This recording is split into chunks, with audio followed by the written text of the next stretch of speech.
You've got big ambitions, big dreams. You want to be successful and ultimately live the life you've always envisioned. But there's a problem. You often feel lazy.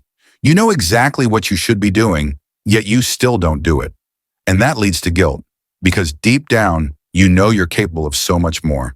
That guilt builds up, day by day, week after week, sometimes even months, until it quietly turns into a sense of acceptance. Then the new year comes around, and with it, the same goals from last year. At first, you feel motivated, fired up, maybe even a little overly optimistic. But before long, procrastination creeps in again, like that one guest who always shows up uninvited.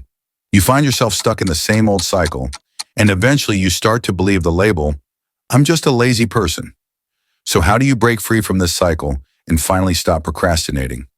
There are countless videos out there trying to tackle this, but most only deal with surface-level issues. They tell you to delete social media or eliminate distractions, which might help temporarily, but don't really solve the core issue. Because the root cause of procrastination can actually be summed up in one word: inertia. In physics, inertia is the tendency of an object to remain at rest if it's already still, or to keep moving if it's already in motion, unless acted on by an external force. Newton's first law. But it doesn't just apply to objects, it applies to our tasks too. Starting something, anything, requires that initial push, that little burst of energy to break out of stillness. The problem is, we make that first step feel huge in our minds. So instead, we avoid the task and go for cheap dopamine, things that are easy and instantly gratifying. To beat procrastination, we need to overcome inertia. And there are two key ways to do that. First, make that first step so small and easy that it feels almost effortless. Lower the stakes. For example, instead of saying, "I need to finish my 5,000-word essay," just say, "I'll write 50 words."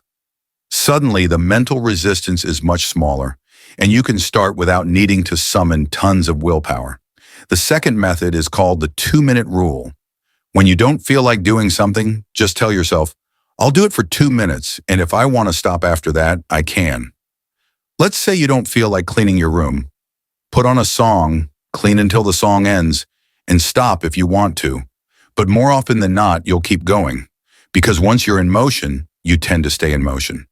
At first, it's like pushing a ball uphill, but once you get past that initial resistance, everything starts to roll more easily. That's why the first push needs to be small and simple.